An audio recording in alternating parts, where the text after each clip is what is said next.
Okay, despite me complaining of last week on Gale, saying calling this tournament Squad Jam 2 was completely ridiculous, I might have to take it back. That's right, I'm man enough to admit it. This episode made me really hype. It gave me intensity. It gave me something to really look forward to next week in this episode. It's doing something that the first Squad Jam didn't do. So say you got a game and it's very good. You love the game. But then all of a sudden, just the next year, they're announcing part two. So you're kind of like, okay, there's not enough time to develop on the game or anything like that.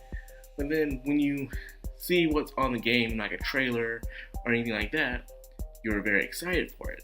And then you get it, you find out it's better than the first one. And it's like that sometimes for video games and even movies or even TV shows. You first have low expectations until you see it, and then you're like, okay, I'm sold. I like this. And that's exactly what Squad Jam 2 is doing right now, because I didn't expect this at all. It's doing something the first one didn't do, is having more character background. First of all, we had these unique teams, but we knew nothing about them. So they were just enemies to Lynn and Mr. M. But now, thanks to everything's cleared up and stuff like that, we have some more characterization. Even with the enemy teams we haven't seen yet or have seen in the past, we have a better understanding of where they're coming from in this episode. And I have to applaud them. This was a good episode, despite no action or anything like that. It's just good to know the characters a little bit more. But let's talk about Lynn's new friend, well, her new gaming partner, Fuka. Fuka is once again also a little bit tall of a girl, but not as tall as Lynn in real life, but now she decided to become a lolly avatar as well. And I have to say, this was very disturbing. This episode has some very disturbing scenes. Not as disturbing as in graphical scenes. It just made me think. The amount of men in this episode that not only wanted to buy her avatar, but also wanted to hang around her. You have to say, these guys are into some little girls, some lollies, and I have to say that is kind of weird, man. That's a no-no. That's a big no-no. Don't make me call the FBI on you, because that was, that's called for a timeout. We need to have a little chat, sit down. But yeah, so her friend Fuka she's already an interesting character. She was an interesting character before, but now we have a better view of her in the gaming world, her perspective on the gaming world. And she seems to be more laid back, the complete opposite of Len in a way. How Len is very strict and uptight. She can be playful and joyful, but she takes the tutorials and rules very straight. She's the one that will sit down and read the whole entire manual and will do everything the way it's supposed to be until later on she'll add her own touch to it. Well, Fuka, on the other hand, is the one that just dives right in, just throws away the manual, and then just jumps into the game and starts shooting up everything that she sees. A born natural. But that is yet to be seen. We have seen her practicing on the field. She decided to choose, as her choosing weapons, 2 grenade launchers. 2 side-by-side grenade launchers. Heck, you can't even do that in our games. No Call of Duty or Battlefield can you carry 2 grenade launchers and start shooting up things. I'm like, why don't we have that in our games? I can really go for 2 grenade launchers in Call of Duty or Battlefield or something. Anything, for God's sakes. Just give me 2 grenade launchers. That's what I'm asking for. So yeah, Fuko shows to be a very interesting and playful character. She's definitely the just wing it, no plans, going guns blazing type of character.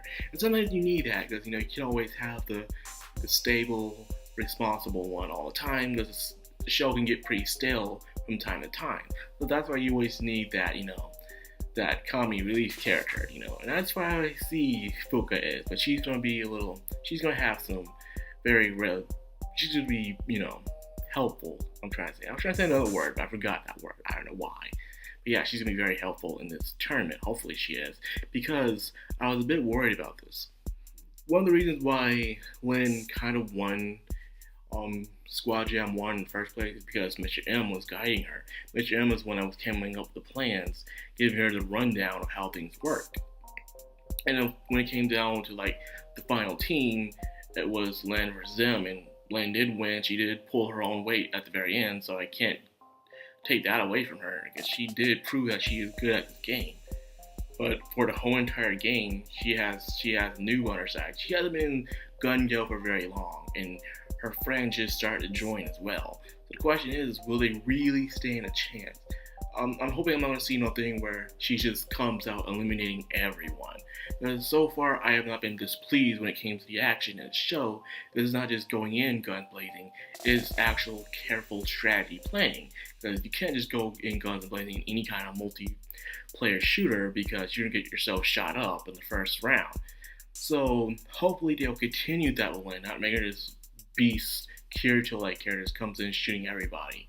But no, hopefully they keep that. And so far I will be pleased. Now in also this episode we see everyone rating up for Squad Jam 2. As we all know how Lynn is having these kind of, butterflies right now. She's very nervous. Can she even beat Pito in the first place? Because so far how stories are going, Pito's a freaking psychopath. I mean, she's like a freaking monster right now, according to rumors. As we're watching the episode, there is this team, and this guy was saying how he used to work for her, but she was a complete monster. She didn't care for her comrades or anybody. She would use her own comrades as shields. She will throw a grenade at you if you're near a monster. She would not care. She'll even kill herself in order to get a win as well, if she has to.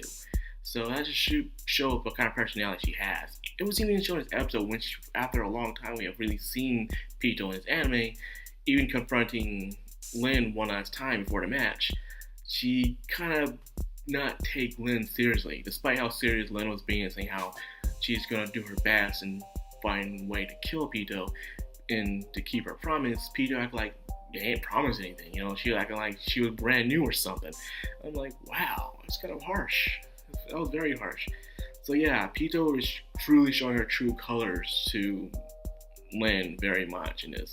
And I'm wondering how Lynn will take it.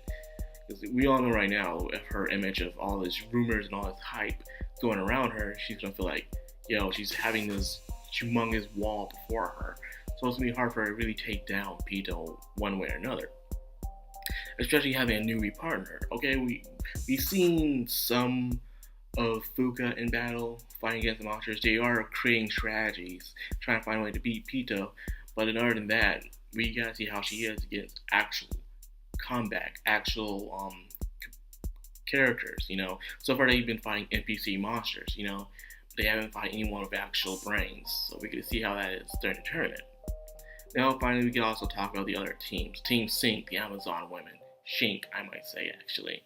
Okay, they're actually taking it seriously too. They're not just also aiming at Lynn, they're also aiming at Mr. M as well, knowing that he was kind of the brains of the last match. So they're saying they need to find a way to take out his shield and get to him fast because Mr. M is a beast sniper. Like, my god, this guy makes FaZe look bad if you're asking me.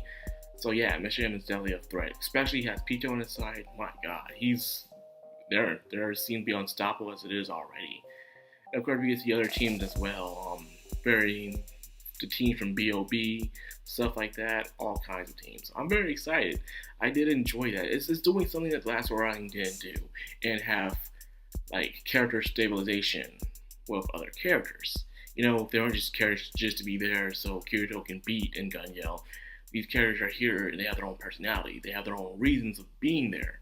So therefore, I do enjoy this way more. And so far, according to anime ratings, Gun Gale is doing very well for itself, despite having A1 pictures or anything like that backing up. It's doing very well, and people are critically acclaiming it as a very good anime. A better thing than Phantom Bullet, and I would say it is better than Phantom Bullet. But yeah, like I said before, between you and me in Sword Art Online Season 2 of Phantom Bullet, it would have been better if it was more focused on Shion, between you and me. I said in my reviews before when I was reviewing Sword Art Online Season 2, and I still stand by that. Shion was an excellent character, and she had an amazing backstory and development throughout the show. But when Kirito comes online, it was like she became more of a damsel in distress as things go by, even though she did beat up the guy that was like a crazy stalker in the end, which was pretty cool, but still, it was when Kirito was getting his ass beat. Just saying. So that's all I got for this review. I'm excited for next episode. I'd like to see how Squad Jam 2 goes because I'm actually looking forward to it. Yeah, and I hope you guys are too because It's going good. We only have so many episodes left of the show, actually. Spring 2018 is going by pretty fast, and I have to say, I'm enjoying a lot of the anime coming out this season. A lot of them. And I actually need to get to that, actually talk to you about some of the anime that I am watching this season as well. Ones I'm not reviewing, but I am watching. So probably later on next week, I'll drop an anime, let you guys know what I'm watching and how I feel about it. Because a lot of good ones. So anyways, I hope you guys enjoyed the video. If you did, please leave a like, comment, subscribe, and hit that bell icon to get yours of yours truly. I have been Madcrownxox, and I sign out. Have a good one.